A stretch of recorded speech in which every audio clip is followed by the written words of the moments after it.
السلام علیکم ورحمۃ اللہ وبرکاتہ۔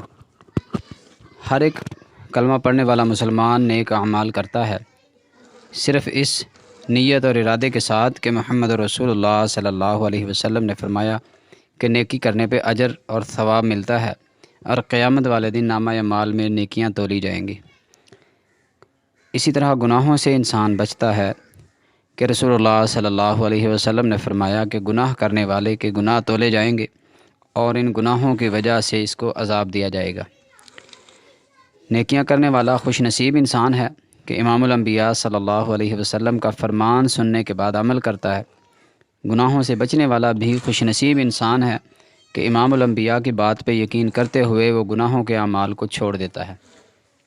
مگر بد نصیب انسان وہ ہوگا جو ساری زندگی نیکیاں تو کرتا رہا، گناہوں سے تو بچتا رہا، مگر قیامت کے دن اس کے نامہ اعمال میں موجود نیکیوں کا خاتمہ کر دیا جائے گا۔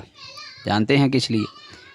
محمد رسول اللہ صلی اللہ علیہ وسلم نے فرمایا 3 لوگ ایسے ہیں کہ جن پہ اللہ نے جنت کو حرام کر دیا ہے: عاق الوالدین، ماں باپ کا نافرمان، اور مدمن الخمر، شراب کا عادی انسان، اور دیوس۔ صحابہ فرمانے لگے اللہ کے پیغمبر دیوس انسان کون ہے؟ آقا علیہ الصلوۃ والسلام نے فرمایا جو اپنے گھر کے اندر بے پردگی کو پسند کرتا ہے، اپنے گھر کے اندر بے حیائی کو پسند تو کرتا ہے مگر گناہوں سے روکتا نہیں، جن لوگوں سے پردہ کرنے کا حکم دیا گیا ہے ان سے پردہ نہیں کرواتا، اس کی ماں، بہن، بیٹی پردے کا خیال اور احترام نہیں کرتی، بے پردہ رہتی ہیں، گناہوں کے اندر مصروف رہتی ہیں، مگر اس نمازیں پڑھنے والے کو کوئی پرواہ نہیں، اس روزے رکھنے والے کو کوئی پرواہ نہیں، اس نیک اعمال کرنے والے کو کوئی پرواہ نہیں ہوتی۔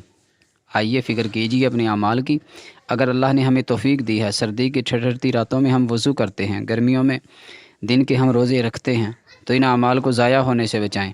ایسا نہ ہو قیامت والے دن یہ تمام اعمال ضائع ہو جائیں صرف اور صرف اس وجہ سے کہ ہم نے اللہ اور اللہ کے رسول کے فرمان کے مطابق اپنے گھروں میں پردہ نہیں کروایا۔